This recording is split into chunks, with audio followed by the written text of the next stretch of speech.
Assalamualaikum Silakan. warahmatullahi wabarakatuh. Assalamualaikum warahmatullahi wabarakatuh. Alhamdulillah, terima kasih Abi sudah hadir bersama kami.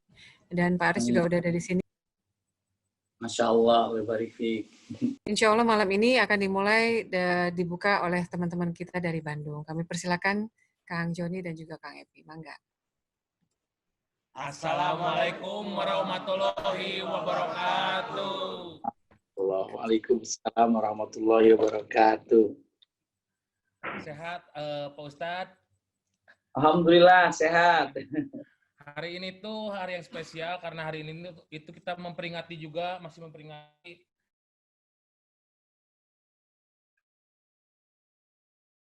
tanggal spesial, Epi. Hari ini tuh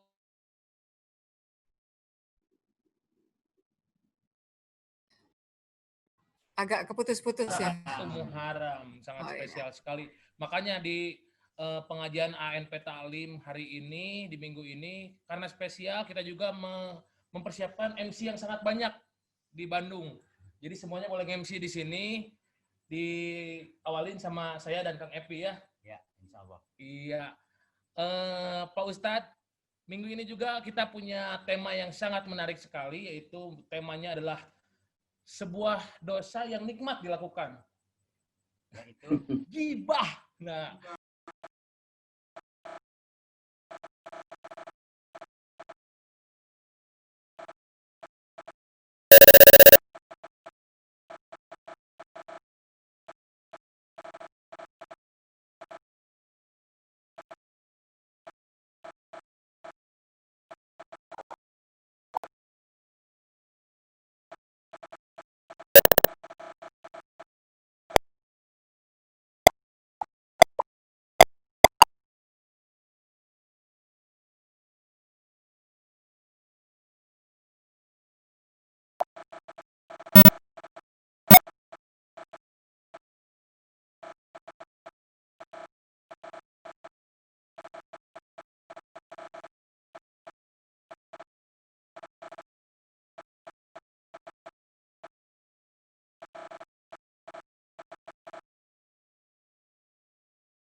langsung iri. Punten. Saya sampaikan. Simak dan camkan baik-baik. Azab di dunia itu, iya, saya sampaikan dulu. Azab itu kan ada azab di akhirat, itu namanya neraka jahanam. Ada azab yang namanya di alam mahsyar, 50.000 tahun dia berjalan dalam keadaan gelap gulita, kepanasan. Satu waktu nanti kita harus lihat perjalanan roh itu seperti apa, agar kita tahu perjalanannya itu bagaimana. Kenapa? Menjadi kita, tanpa ada peran pengganti. Kapan? Ketika kita sudah wafat. Itu perjalanannya, skenarionya seperti apa. Memang ini perjalanan yang akan terjadi, dan Allah Rasulnya sudah menggambarkan.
Semuanya ada ibadah. Faidah faragta fansab. Apabila Anda telah selesai melaksanakan ibadah yang satu, pindah ke ibadah yang lain. Maka jangan pernah ada waktu yang kosong yang dapat masuknya setan dalam pikiran kita. Kenapa? Kalau kita sibuk, al-mashghulu la yuskal. Orang yang sibuk tidak akan pernah disibukkan lagi. Itu dia. Sibuk, maka setan tidak akan mampu untuk masuk dalamnya lagi. Usikum wa iyaya nafsi bitaqwallah. Terus lanjut dengan mengatakan, ya, apalagi, dan inilah yang terpenting yang tadi saya sampaikan, sengaja saya simpan di nomor 5-nya, itu adalah penyebab daripada riba itu karena ada iri ataupun hasad yang tadi digambarkan di awal. Iya, subhanallah. Sekarang, ya sudah, saya ingin selesai untuk agar yang pernah saya ribahi itu untuk tuntas, selesai. Punten, ya. Satu, caranya untuk menyelesaikannya adalah apabila tidak bahaya terhadap apa yang diribahinya, maka kita datang dan minta maaf saja sama orang yang bersangkutan. Maaf ya, yang dulu mengatakan seperti itu kepada tentang itu adalah saya. Maaf ya, saya minta maaf. Kalau bisa demikian silahkan. Tapi kalau nanti malah bikin ribut, jadi masalah, jadi benci kepada kita, ya malah jadi dendam. Nah ini dia, nanti kita akan masuk dari dendamnya. Maka kita tidak perlu untuk terus terang kepadanya juga, tidak apa-apa. Kenapa? Kalau terus terang malah dia benci saya, terus terang malah dia tidak, malah dia banyak masalah lagi kepada saya, bla bla segala macamnya. Maka ambil jalan yang kedua. Kalau yang pertama, silakan minta maaf. Silakan minta maaf. Iya. Ini tolong simpan dulu, karena dari sini kita akan lihat daripada dendam yang ada. Punten, silakan minta maaf. Iya. Kalau seandainya sudah minta maaf, selesai urusan. Dia ini mau memaafkan, tidak memaafkan, itu urusan dia. Tapi terkadang kalau gede banget dosanya, saya akan sampaikan, mana yang lebih sulit? Minta maaf apa memaafkan? Kira-kira, mana yang lebih sulit? Minta maaf apa memaafkan? Jawabannya adalah memaafkan. Itu buat teman-teman pengalaman semuanya. Memaafkan lebih sulit daripada minta maaf. Iya. Memaafkan lebih sulit. Makanya Allah itu yang maha memaafkan, bukan yang maha minta maaf. Jadi disinilah nanti kita akan lihat di poin ini untuk dendamnya. Namun saya akan selesaikan dulu tentang masalah obat daripada menyelesaikan riba ini. Minta maaf. Aduh, saya mah mati susah untuk minta maaf. Kenapa? Ini bahaya kalau saya omongin ke dia. Malah saya yakin kayaknya dia itu susah untuk memaafkan saya. Malah dia itu bagaimana, kayaknya belum waktunya ini. Maka ambil jalan kedua. Apa? Tolong. Ketika tidak mampu melakukan itu, di tempat di mana Anda riba, di tempat kepada siapa Anda riba tentang dia, tolong ceritakan lagi tentang dia tapi kebaikan. Tolong ceritakan, balikan. Dia ceritakan kepada dia tentang kebaikannya. Ternyata maaf ya, dia itu ternyata begini ya, dia itu ternyata begitu. Dan ceritakan tentang kebaikannya, tapi jangan ngarang-ngarang kebaikannya. Memang dia baiknya apa? Sampaikan tentang kebaikannya di tempat di mana Anda riba. Yang kedua, doakan dia agar dia pun mendapatkan keberkahan, ampunan, rahmat dari Allah Subhanahu wa taala. Begitu. Sampaikan tentang kebaikannya. Itu nomor 2-nya. Subhanallah. Cara untuk menyelesaikan daripada yang namanya riba tersebut. Satu, kalau bisa minta maaf, tidak bisa minta maaf, tetap tunggu waktu, tapi lakukan. Ceritakan kebaikan-kebaikan dia di tempat itu, lalu selanjutnya bukan hanya sekedar itu, tapi apalagi doakan dia. Subhanallah. Iya. Nah sekarang, mengenai tentang dendamnya. Ketika ada teman minta maaf kepada kita, maaf ya, saya telah melakukan ini, susah untuk memaafkan. Ketimbang minta maaf. Minta maaf mah enteng, ya saya minta maaf ya, saya enak aja dia cuma minta maaf begitu aja, tapi hati saya sakitnya begini. Punten. Maka saya akan sampaikan, kalau yang namanya ada masih memaafkan, tapi masih ada dendam di hati, ulangi, saya sampaikan, bagaimana hukumnya kalau marah, dendam, dikecewakan, terus dia minta maaf sama kita ikhlas memaafkannya, tapi kita nggak mau bertemu lagi dengan dia. Pas nggak ya memaafkannya? Itu pertanyaan. Ya, kadang-kadang seperti itu. Udah, saya maafkan kamu ya, udah ya. Tapi kamu nggak usah datang ke rumah saya lagi. Kalau begitu memaafkannya kok begitu? Udah memaafkan tapi saya nggak boleh datang ke rumah kamu? Ya punten. Apakah memaafkannya pas apa tidak? Saya akan sampaikan. Punten. Saya akan sampaikan terjadi kepada Rasul Shallallahu Alaihi Wasallam. Saat Sayyidina Hamzah terbunuh menjadi orang yang Sayyidus Syuhada, wafat syahid. Hamzah ini wafat di perang Uhud.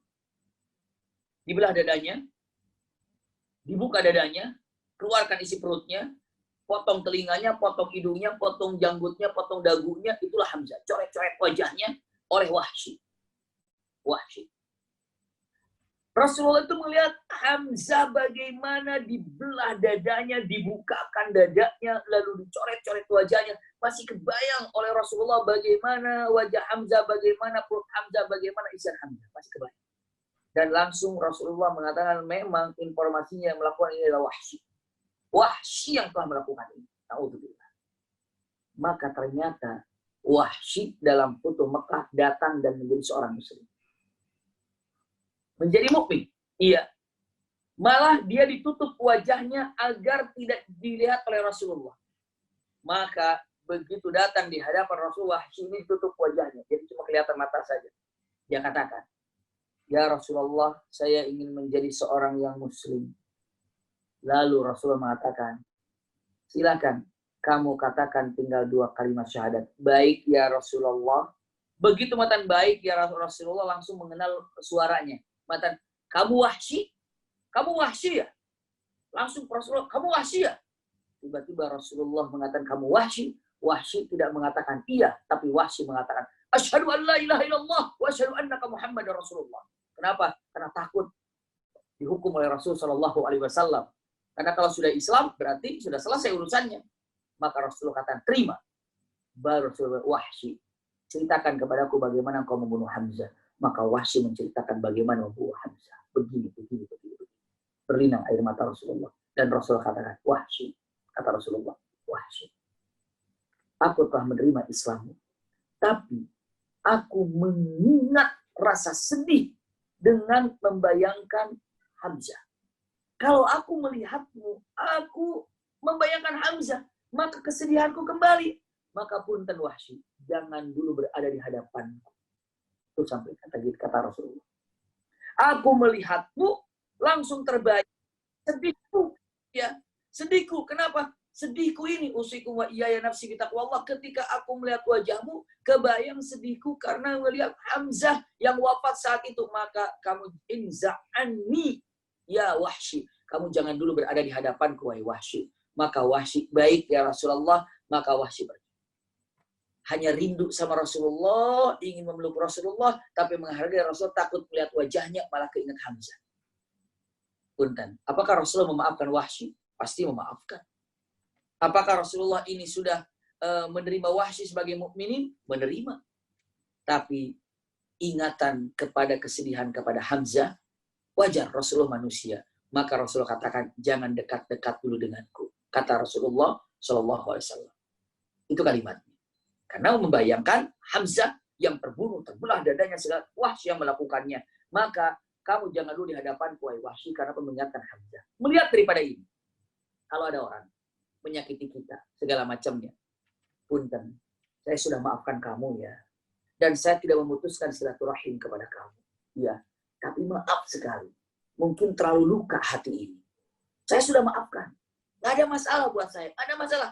Tapi punten, mungkin saat-saat ini saya punten mungkin agak sedikit jaga jarak dulu dengan kamu. Biar saya ini tidak mengingat daripada rasa sakit saya, kecewa saya oleh kamu. Bisa jadi para ulama mengatakan, silakan. Tapi dalam hati hilang benci. Dalam hati tidak ada untuk silaturahim. Dalam hati tidak untuk melakukan hal itu. Tapi ada tujuan lain. Misalnya, satu, agar saya bisa cooling down ataupun tidak merasa marah lagi. Karena kalau melihat wajahnya saya ingat lagi, saya tidak dulu, santai dulu, tapi saya tidak benci, sudah selesai. Maka tolong agar saya bisa cepat sembuh dalam hati saya, jangan dulu berada di depan saya. Silakan. Satu. Yang kedua, bisa jadi. Untuk apa? Untuk kasih pelajaran sama dia. Biar dia itu lebih baik lagi. Untuk bergerak, biar lagi. Punten, intinya tidak ada benci, tidak ada niat untuk memutuskan silaturahim. Itu yang ada. Jadi kalau mengatakan kata-katanya, ya seperti itu. Ya. Makanya usikum wa iyaya nafsi bitaqwallah, itulah kalimatnya dengan mengatakan, apakah dendam? Kalau dendam lain. Kalau dendam lain. Kalau dendam itu tidak memaafkan. Gak bakalan saya maafkan. Terus yang kedua, cari kesempatan kapan untuk membalas. Itulah yang kedua. Dan punten, dendam ini intinya akan jadi melelahkan dan capek. Dendam itu. Maka yang terindah, punten saya sampaikan, iya, bagi yang terzalimi karena diribahi, karena diadu dombakan misalnya, bagi yang diribahi, apa yang dilakukan? Ya Allah, Habib Maki, saya itu diribahi sama dia, disakiti sama fulan, tapi saya nggak bisa jawab apa-apa karena memang lemah saya bagaimananya. Punten. Yang pertama dilakukan, terserah. Saya singkat, mungkin akan tanya jawab sebentar lagi. Iya, pertama, orang yang terzalimi. Orang yang terzalimi, pilih. Orang terzalimi. Berarti kalau orang diriwayatkan itu terzalimi. Orang difitnah itu kan terzalimi. Iya. Orang yang terzalimi pilih. Masya Allah. Subhanallah. Orang yang terzalimi pilih dari beberapa hal. Satu. Bolehkah mendoakan orang yang menzaliminya dengan doa yang buruk-buruk? Jawabannya boleh. Bolehkah orang yang terzalimi mendoakan orang yang menzaliminya dengan doa yang buruk-buruk, yang jelek-jelek? Boleh? Jawabannya boleh. Itu khusus bagi orang yang dizalimi. Tapi kalau kita tidak dizalimi lalu mendoakan yang buruk-buruk, itu tidak boleh. Itu namanya hasad. Itu namanya hasad. Iya. Ada dalil? Ada. Iya. Karena saya ingin menyampaikan kepada teman-teman ini, Masya Allah, agar lebih nyaman lagi untuk lebih lebih banyak lagi untuk didapatkan, gitu maksudnya. Satu waktu simak baik-baik, ya. Ada Amr bin As. Amr bin As ini wali di Mesir. Dikontrol oleh Umar bin Khattab ke Mesir. Lalu Umar bin Khattab bertanya, wahai ahli Mesir, bagaimana gubernur yang telah aku tunjuk menjadi gubernur Mesir? Apakah dia adil? Apakah dia baik? Apakah dia soleh? Apakah kau puas mendapatkan wali ini? Gubernur ini? Semua di Mesir angkat jempol mengatakan, top, bagus, baik, suka kami. Masya Allah. Bahagia Umar bin Khattab. Alhamdulillah, saya tidak salah milih. Ternyata, apa yang terjadi? Selesai Umar itu ada seorang lari. Lari. Ya Amirul Mukminin, dengar ya, mereka itu nggak berani menyampaikan perkataan yang hak. Sebenarnya Amr bin As ini nggak adil. Amr bin As lebih mementingkan keluarganya. Dia tuh nggak beres. Saya katakan itu karena saya berani menyampaikan yang benar, wahai Amirul Mukminin. Ya itu kacau pemimpin di Mesir ini, Amr bin As nggak beres. Khattab kaget. Begitukah? Iya. Terima kasih informasinya. Pergi laki-laki. Panggil Amr bin As. Ya Amr bin As ini. Ada yang telah melaporkan kepadaku kalau kamu itu tidak adil. Kalau kamu itu tidak beres. Kalau kamu itu lebih memperhatikan keluarga daripada masyarakat. Kalau kamu ini ternyata tidak mampu untuk menjadi pemimpin. Itu yang aku dapatkan laporan dari seseorang. Bagaimana pendapatmu? Punten, saya rasa. Itu difitnah. Difitnah. Dizolimi. Dizolimi. Apa yang dilakukan oleh Amr bin As? Lihat di depan Umar bin Khattab. Angkat tangan. Ya Allah. Ya. Siapa orang yang telah memfitnahku ini, saya doakan. Yang telah menzalimiku ini, saya doakan. Lihat doanya. Panjangkan umurnya bersama kesengsaraan yang tidak ada habis-habisnya. Na'udzubillah. Dan penyakit yang tidak kunjung sembuh. Na'udzubillah. Itu doanya Amr bin As.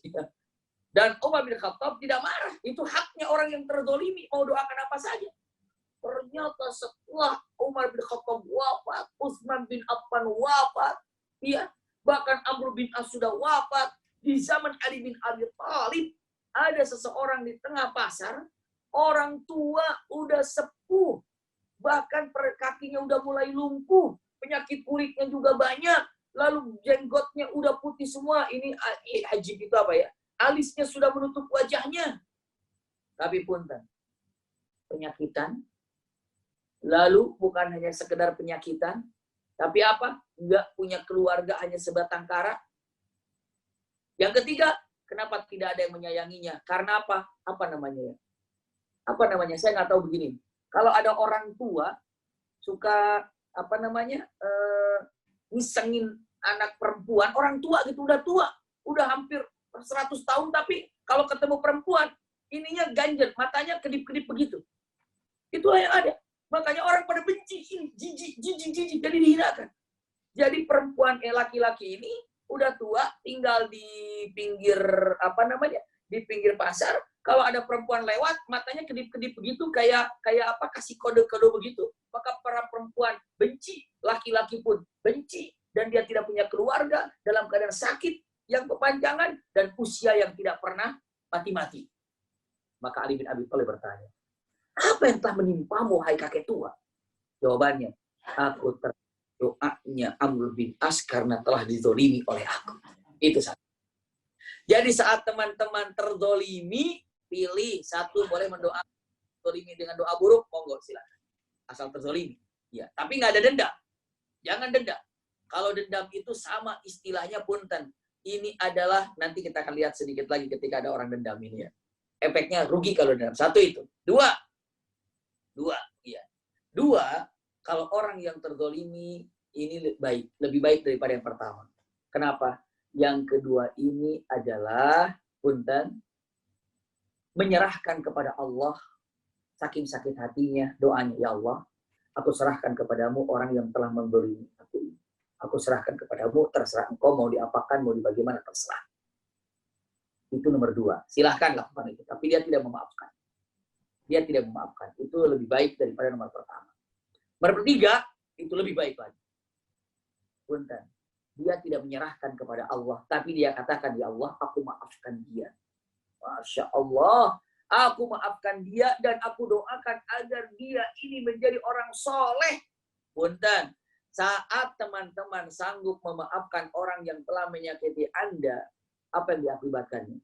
Saat itu juga Allah bukakan pintu surga. Blah! Allah bukakan pintu surga selebar-lebarnya bagi orang yang mampu memaafkan orang yang telah menyakiti. Subhanallah. Jadi, pintu surga terbuka bagi orang yang sanggup memaafkan siapa yang telah menzaliminya. Maka pintu maafmu itu adalah pintu surgamu. Bahasanya. Pintu maafmu adalah pintu surgamu. Kalau orang mengerti, tahu kalau sesungguhnya memaafkan itu pembuka pintu surga, waduh, nggak bakalan susah untuk memaafkan. Ketika orang itu memaafkan kesalahan orang lain, Allah memaafkan kesalahan kita. Masya Allah, berbiasa. Tapi kalau orang itu dendam, na'udzubillah, punten usikum wa iyaya nafsi bitaqwallah, dendam ini efeknya usikum wa iyaya nafsi bitaqwallah, dengan perkataan para ulama, para masyayikh, salafus soleh dengan mengatakan, kenapa orang dendam ini tidak boleh? Karena dendam ini adalah percikan daripada sifatnya setan, dendam kepada Adam. Sehingga sampai hari ini, setan dendam kepada manusia, turunannya Adam. La'uhwiyannahum ajma'in. Efeknya apa? Percikan orang yang dendam itu pewarisi sifat iblis, karena iblis dendam sampai hari ini tidak ada habis-habisnya. Iya, iblis dendam. Iya.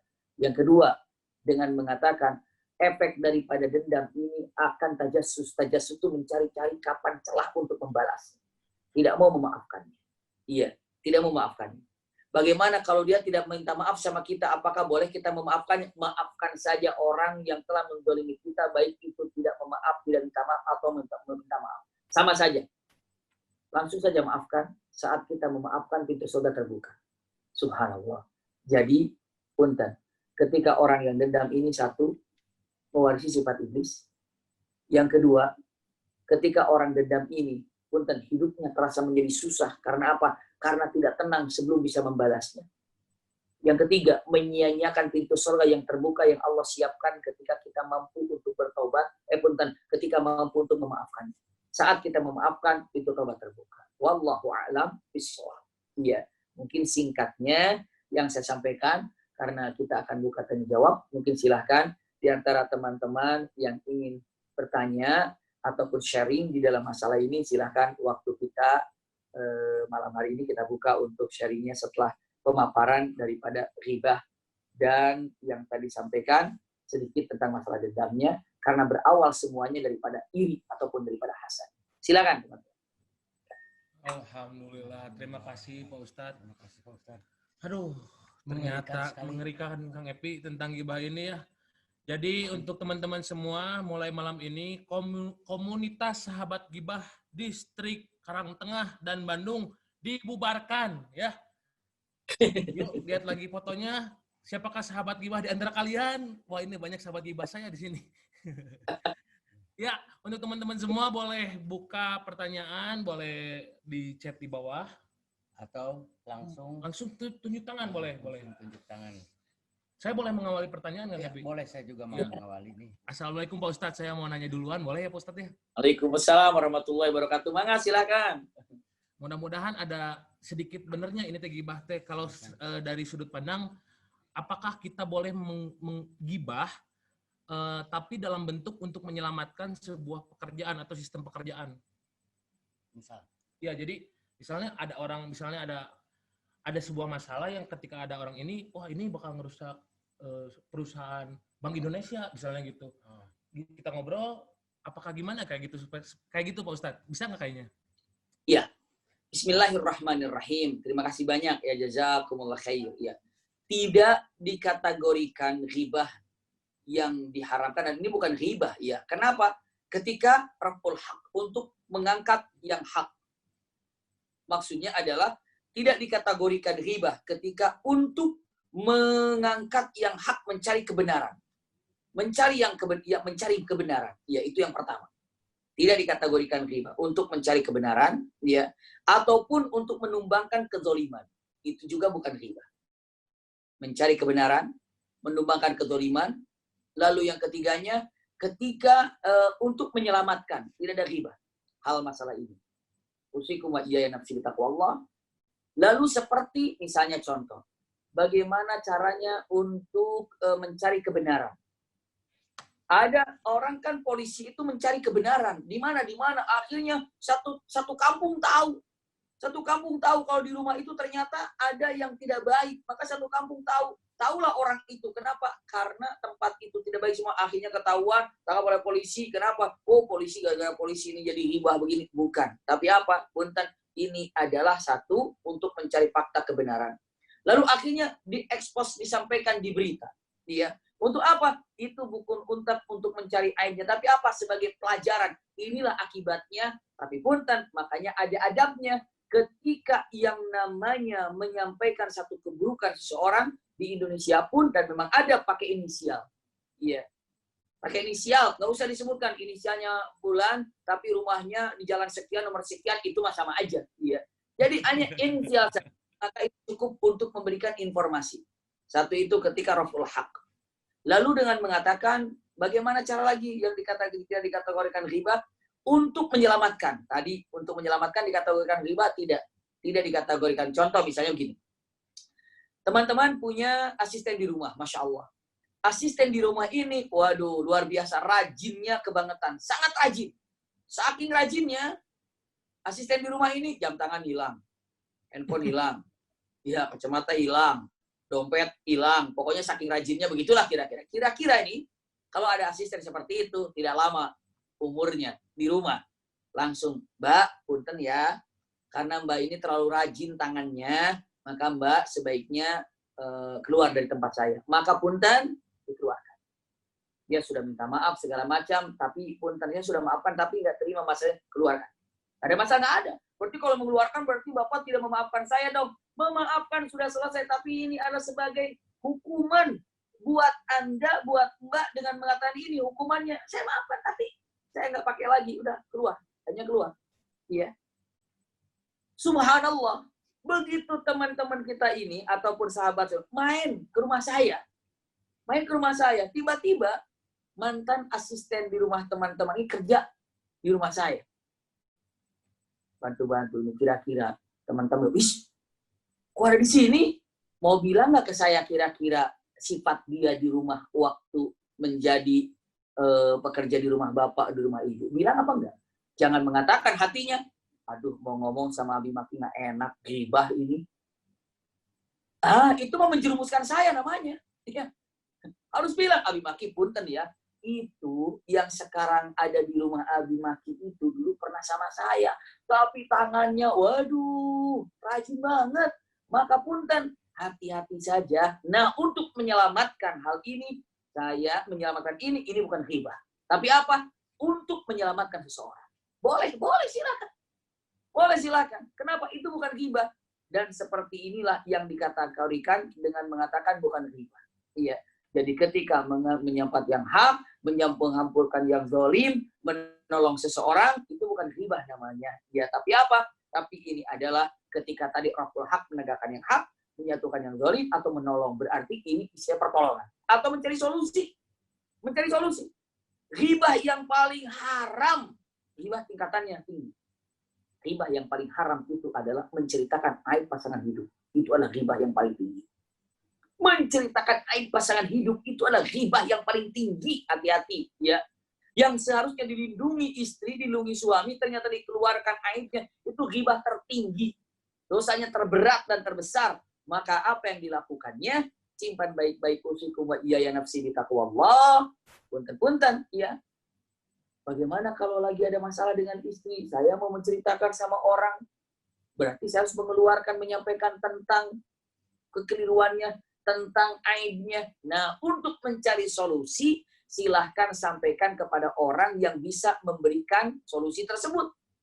Jangan sampai diceritakan kepada orang yang salah. Datanglah kepada orang yang alim, nasih, labib. Orang yang berilmu dan berikan nasihat. Dan orang yang cerdas menyampaikannya, menjaga rahasianya. Punten Pak Kiai atau punten Ustadz, punten Syekh misalnya, saya ingin cari solusi kenapa suami saya tuh begini, bagaimana solusinya ya? Isi saya begini, bagaimana solusinya? Yang punten, ini bukan untuk membuka aib, tapi apa? Mencari solusi. Jadi, tidak semuanya saat membicarakan aib seseorang itu dikategorikan ghibah, tapi ada hal-hal yang diperbolehkan demi mencapai tujuan yang baik. Wallahu a'lam. Terima kasih untuk melengkapi dari apa yang disampaikan. Terima kasih Pak Ustadz. Alhamdulillah teman-teman semua, jadi masih ada peluang dikit-dikit ya untuk ngomongin orang, tapi harus tetap di jalan kebaikan dan kebenaran ya teman-teman. Ada Aboher, ada Deden ya, Bang Elna, Bang Aldi sehat ya. Nanti kita ngobrol kebaikan dan kebenaran. Ya silakan, Kang Epi ada pertanyaan dulu? Ini Pak Aris mungkin ada pertanyaan. Ada pertanyaan? Juragan? Ada. mana nih? Mana? Belum Kok ada. bang ngomong baik? Ayo, Semuanya ada yang mau udah. bertanya? Atau tersindir mungkin banyak ya? Iya. Assalamualaikum. Oh ini ada dari Bang Abeng Marco, ini dari Garut Pak Ustadz. Bacakan. Silakan, Masya Allah. Assalamualaikum Pak Ustadz, mohon izin bertanya. Bagaimana hukumnya bagi orang yang merekam orang yang sedang bergibah, kemudian disampaikan kepada orang yang jadi objek gibah? Orang yang merekam tersebut berniat baik, dan apakah sudah benar jika orang yang jadi objek gibah tadi menemui orang-orang yang bergibah kemudian mengingatkan, "Cuk, Ini nyindir saya nih, Abeng. saya nggak ikutan." Allah. Ya, silakan, Pak Ustadz. Emang kadang suka seperti itu ya. Niat ini adalah yang tahu hanya Allah Subhanahu wa Ta'ala. Niat itu hanya Allah tahu, yang tahu tentang niat itu hanya Allah Subhanahu wa Ta'ala dan kita, ya. Kayaknya terlalu berlebihan kerjaannya ya. Ada yang direkam gitu, Pak, direkam, disimpan suaranya untuk distorkan. Loh, dia itu gibahin kamu seperti ini. Biar apa? Biar bukti itu bukan jadi bukti, malah jadi ngadu domba itu nanti, ya. Lebih baik nggak perlu disampaikan kepada yang diribahinya, cukup diperingati kepada orang yang berghibah tadi.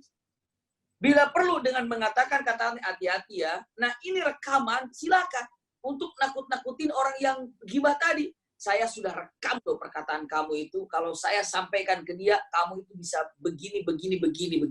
Saya sudah rekam ini. Kamu jangan ghibah lagi. Kalau kamu sekali lagi ghibah, itu silakan.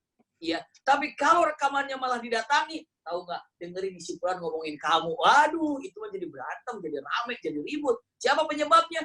Katanya mau jadi pahlawan. Bukti bukan. Itu bikin rame suasana. Iya.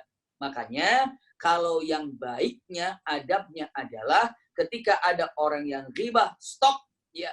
Bahkan bila perlu penasaran sampai selesai dulu lah, baru nanti saya stop. Itu mah sama aja ya. Langsung stop begitu dia mau cerita langsung stop aja, nggak usah ditunggu sampai selesai, nggak usah. Bagaimana? Jika perlu tidak mau berhenti tengah banyak pergi, jangan di tempat itu.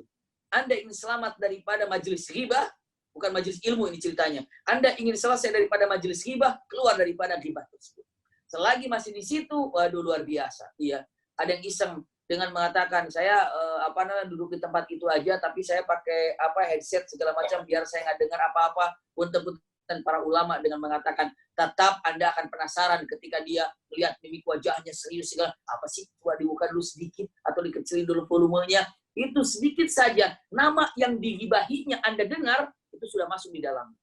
Nama yang digibahi Anda dengar itu bahaya sekali, maka alangkah baiknya pergi aja dari majelis gibah itu dengan mengatakan demikian ya. Jadi istilahnya itulah tentang masalah bahayanya di dalam masalah gibah. Wallahu a'lam. Ya, silakan. Iya, alhamdulillah mungkin bisa terjawab ya Bang Abeng. Ya, ada pertanyaan selanjutnya Pak Ustadz dari Teh Nia Asma. Pertanyaannya seperti ini Pak Ustadz. Assalamualaikum Pak Ustadz. Oh, punten Teh Nia Asma, Ustadznya pakai D, bukan pakai T. Saya ulangi lagi. Assalamualaikum Pak Ustadz. Apabila kita dizolimi dan mendoakan buruk orang yang menzolimi, apakah doa itu akan berbalik juga ke kita? Ya, seperti itu. Terima kasih. Jazakumullah khair. Doain. Ya, maka daripada itu, orang yang tanpa ada sebab, dengan dasar hasad, ya, mendoakan kepada orang lain keburukan, doa itu akan balik kepada kita. Karena apa? Karena iri atau hasad. Maka sebelum nempel kepada orang lain, malah punten yang mendoakan buruk itu yang kena. Ketika hasad, iri.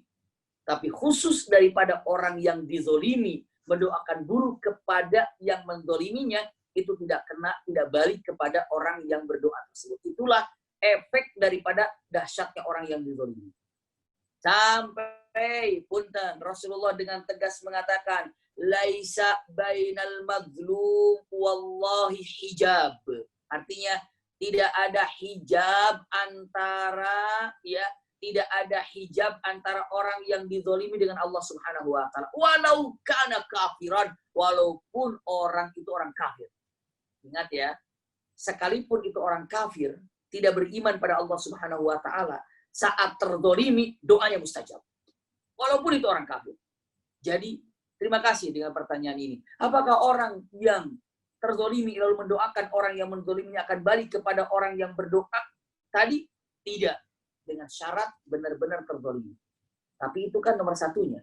Ada bahasa nomor dua lebih indah lagi dengan mengatakan serahkan pada Allah. Ada yang ketiga lagi, apa tadi?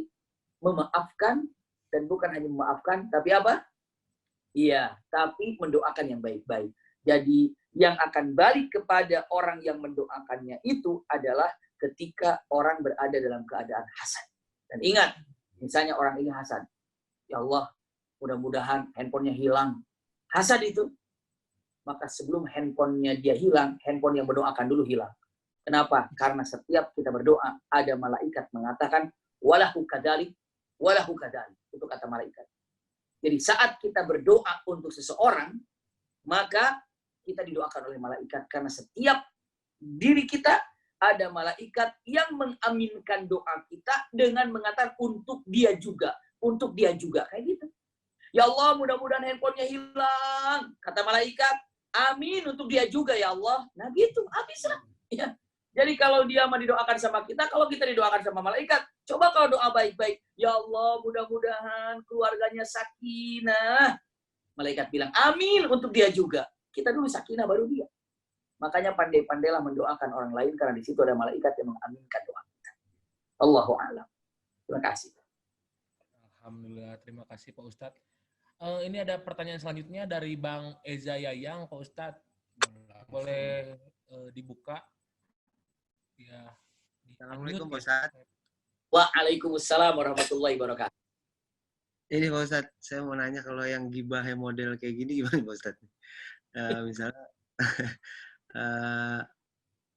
ngelihat temen gitu kan, sholatnya rajin, dia sholatnya rajin kok, ngomong sama temen, ini suratnya rajin, apa? Itu jatuhnya gibah apa tuh Ustaz? Iya. Kalau dia ini punten menceritakan tentang kebaikan orang, ya, itu tidak dikategorikan ghibah karena apa?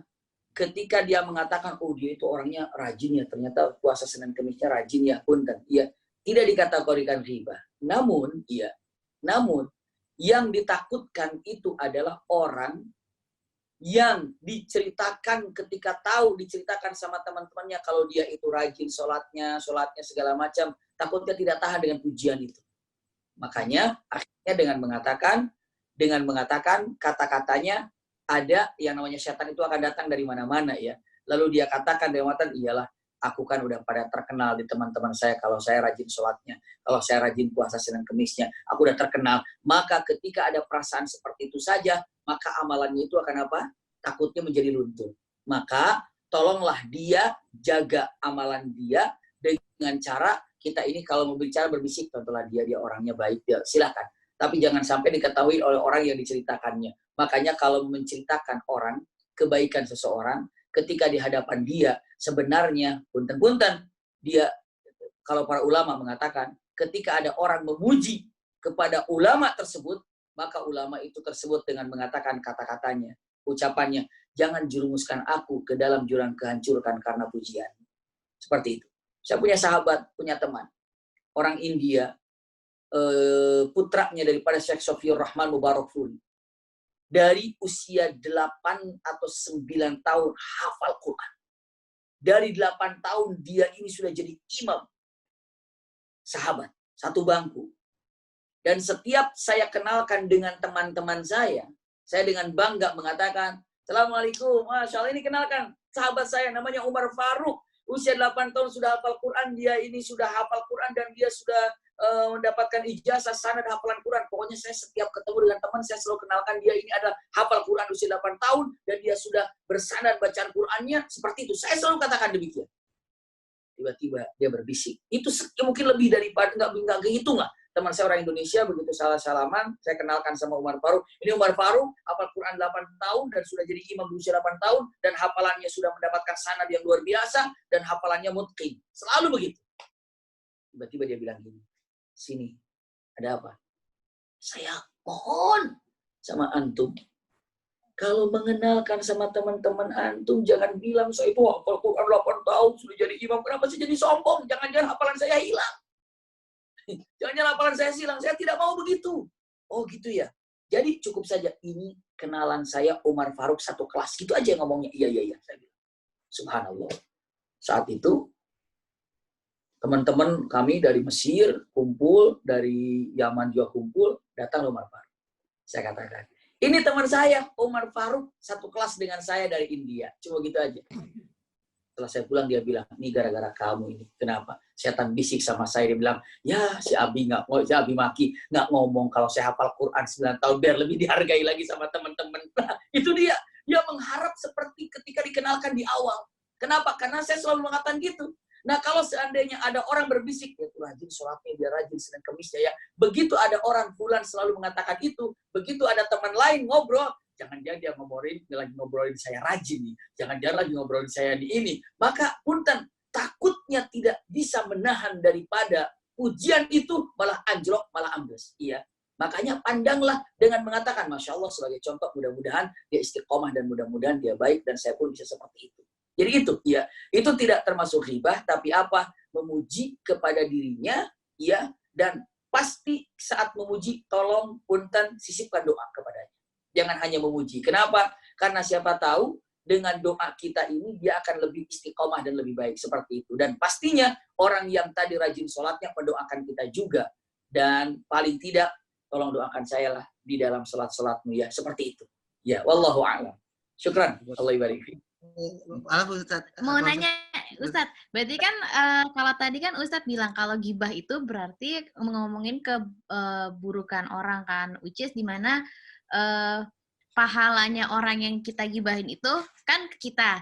Nah, kalau kebalikannya kita ngomongin kebaikan orang, kita dapat pahala nggak, Ustadz? Ya, Allah. Terima kasih banyak. Kalau kita menceritakan tentang kebaikan orang, apakah kita dapat pahala? Dapat. Ya, apa yang dia dapatkan pahalanya? Menanamkan rasa takdim, hormat, ataupun rasa cinta kepada orang yang diomonginnya itu.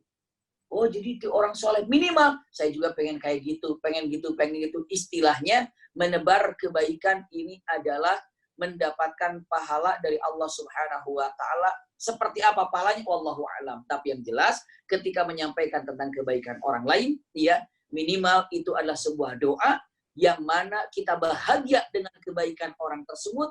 Allah akan berikan juga kesolehan seperti Allah berikan kesolehan kebaikan kepada orang yang kita bicarakan. Seperti itu. Minimal apa yang dia raih, kita akan mendapatkan, ya kita pun akan dapat meraihnya. Wallahu a'lam. Syukran. Alhamdulillah. Ini ada pertanyaan selanjutnya dari Pak YM, Yaya Muzamil. Assalamualaikum Pak Ustadz. Bagaimana menghapus dosa ghibah atau hasad? Dan bagaimana meminta maaf kepada yang dihasati atau digibahi, tetapi orang tersebut sudah meninggal dunia? Itu pertanyaannya dari Pak Yaya Muzamil. Masya Allah, ya. Jazakumullah khair. Untuk melengkapi daripada tausiah ataupun sharing pada malam hari ini, saya akan sampaikan dulu begini. Yang hidup dulu ya, ini penting. Bagaimana cara menghilangkan hasad?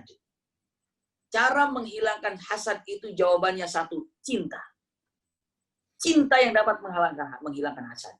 Contoh, bisa jadi kakak hasad iri kepada adiknya, mungkin. Adik hasad iri kepada kakaknya, mungkin.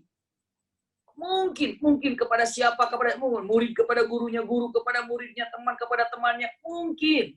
Tapi adakah hasad orang tua kepada kesuksesan anaknya? Jawabannya tidak ada. Nggak ada orang tua hasad sama anaknya tuh nggak ada. Orang tuanya pun dan bahasanya, orang tuanya satpam. Iya. Tiba-tiba anaknya jadi polisi. Kira-kira hasad dengan orang tua sama anaknya? Nggak mungkin. Malah yang ada bahagia. Anak saya jadi polisi bahagia. Orang tuanya suster. Ibu bapaknya suster. Dengan susternya ibu dan bapaknya, ibu bapaknya perawat. Maksud saya ibu bapaknya perawat. Lalu anaknya disekolahkan jadi dokter. Begitu anaknya mau jadi dokter, ada sakit hati orang tuanya. Pak, bahaya Pak. Kenapa? Anak kita mau jadi dokter. Jegal Pak. Bagaimana caranya biar nggak jadi dokter? Masa kita cuma perawat anak kita jadi dokter? Nggak ada.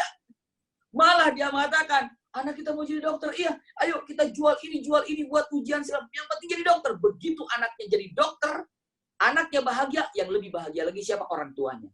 Kenapa orang tua tidak ada hasad kepada anaknya? Jawabannya cinta. Cinta. Masya Allah. Itu dia. Maka, punten, kenapa doa orang tua itu mustajab? Jawabannya, karena membukakan pintu mustajab doa itu cinta. Kita saling mendoakan di antara kita.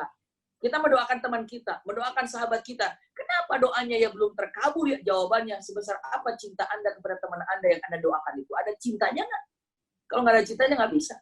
Doa istri untuk suaminya mustajab. Kenapa? Karena ada cinta. Doa suami kepada istrinya mustajab karena cinta. Doa kakak ke adanya mustajab karena cinta. Punten, doa pimpinan kepada bawahannya mustajab karena cinta. Doa bawahan ke pimpinannya bisa mustajab karena cinta. Itu dia. Sebesar apa cinta untuk yang didoakan, sebesar itu juga dan secepat itu juga doa itu dikabulkan. Jadi, kalau menghilangkan hasad, itu jawabannya adalah cinta. Menghilangkan hasad, jawabannya dengan cinta. Masya Allah. Iya. Tapi kalau orang yang dihasadi sudah wafat. Orang yang dighibahi sudah wafat. Apa yang harus dilakukan? 2. 1. Punten. Tadi digambarkan. Ya. Kalau misalnya ngikutin Rasulullah kata-katanya. Ingatlah dan sebutlah kebaikan-kebaikannya orang yang telah wafat. Jadi kalau kita mengingat orang-orang yang sudah wafat, maka cintakanlah kebaikan-kebaikannya. Jangan pernah mengingat keburukan-keburukannya. Saya ingat tuh, waktu sama almarhum dulu itu, waktu, naudzubillah misalnya, waktu disampaikanlah keburukan-keburukan. Walaupun kenangan sama almarhum, itu tidak boleh diceritakan. Ceritakanlah kebaikan-kebaikan yang berkaitan dengan almarhum atau almarhumah yang sudah wafat. Jadi, cara membalasnya adalah menceritakan kebaikan-kebaikan yang sudah wafat. Tapi saya lebih makin nggak ketemu kebaikan-kebaikannya, jangan bohong juga. Dia punya kebaikan itu. Tidak, tapi apa? Berarti kirim doa sebanyak-banyak. Plus, kita bisa kirim doa dan bisa kita melakukan amal soleh untuk dirinya. Ya Allah, saya akan wakafkan Quran ini 10 Quran atas nama almarhum yang pernah saya ribahi, yang pernah saya hasadi. Bismillah, saya wakaf Quran atas nama almarhum yang pernah saya ribahi, yang pernah saya dolimi. Silakan. Kenapa? Karena itu adalah menolong dia dan dia akan ucap terima kasih. Jangankan begitu. Iya. Orang yang taubat ini, Masya Allah, Allah sangat terima. Dan Allah sangat gembira dan sangat bahagia ketika menerima orang yang bertobat. Makanya ketika ya Allah aku tobat, kenapa? Karena aku telah berhasad ghibah sama dia, maka untuk menebusnya saya akan doakan dia. Yang keduanya saya akan ceritakan kebaikan dia. Yang ketiganya saya akan melakukan amal soleh untuk dirinya. Itu salah satu bagaimana cara untuk menutup daripada kekeliruan kepada orang yang telah wafat. Wallahu a'lam. Alhamdulillah. Atur nuhun. Terima kasih untuk Pak Ustadz. Oke, untuk teman-teman masih ada yang mau bertanya? Mungkin satu pertanyaan terakhir. Ada pertanyaan dari Kang Erik tuh, Kang Joni di chat. Kang Erik? Malik.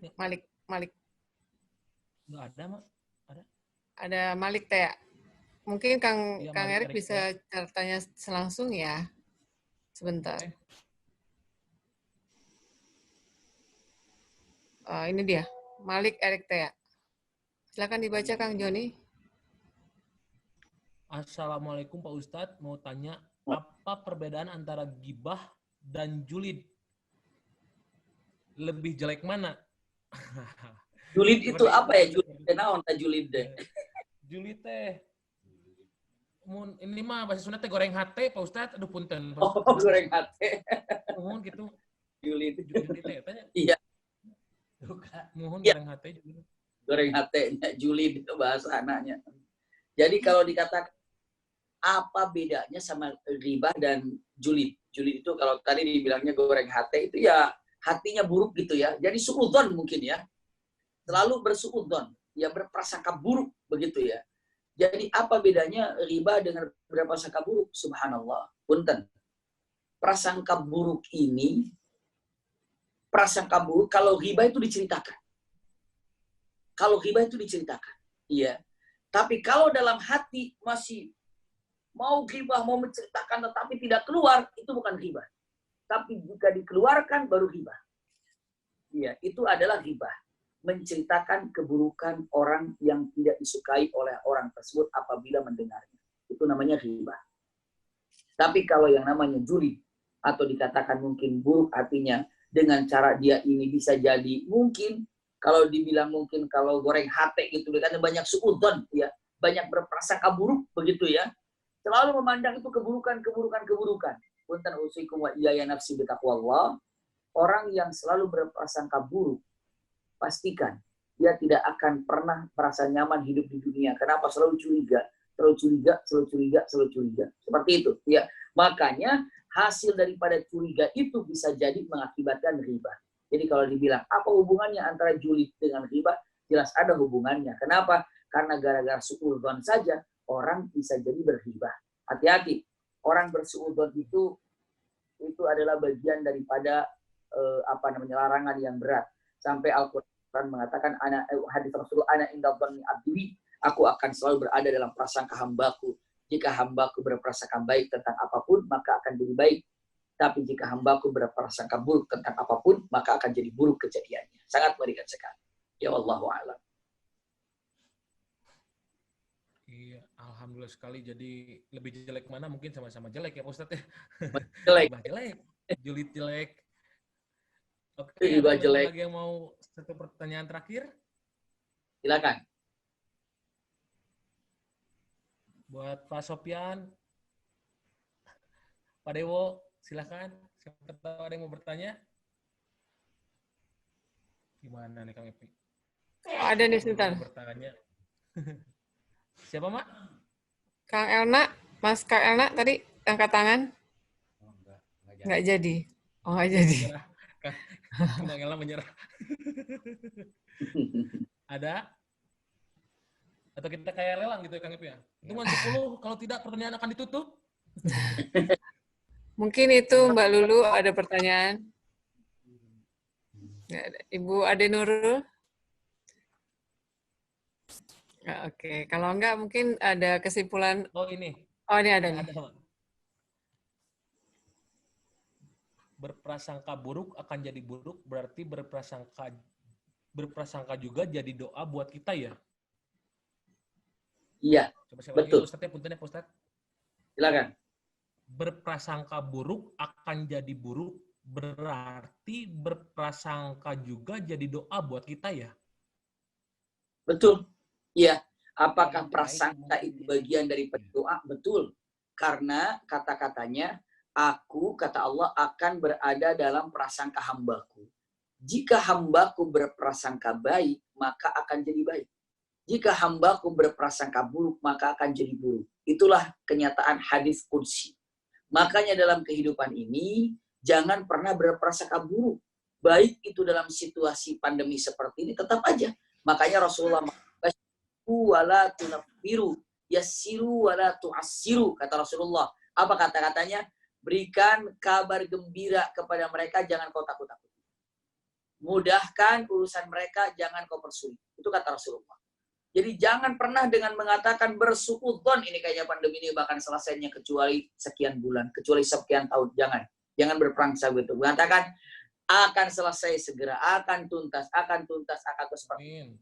hari ini saja tanggal 1 Muharram tepatnya, ya, itu di Madinah sudah dihamparkan 7.000 karpet sudah mulai dihamparkan lagi di Masjid Nabawi. Ya, tanggal 1 Muharram ini 7.000 karpet itu sudah dihamparkan lagi di Masjid Nabawi. Kenapa? Ya berhusnudzon kalau ini semuanya sudah selesai. Berhusnudzon, tapi tetap untuk menjaga protokol kesehatan. Namun yang jelas tidak ada suudzon. Baik berkaitan dengan diri sendiri, kepada sahabat, kepada teman, jangan pernah ada suudzon. Karena suudzon ini adalah membawa bencana buat kita semuanya. Suudzon, datang sama teman, biasanya cipika-cipiki, biasanya salaman, mesra, segala macam, ngobrol kesana. Tiba-tiba begitu datang, temannya diem aja. Dia bilang, jangan-jangan dia benci saya. Jangan-jangan dia menceritakan tentang aib saya. Padahal temannya lagi sakit gigi misalnya. Ya itulah, kalau suudzon itu udah kesana kemari pikirannya. Maka benar apa yang ditanyakan tadi, berarti suudzon itu bagian daripada doa. Betul. Bagian daripada doa. Makanya hati-hati dengan hati kita. Seperti itu.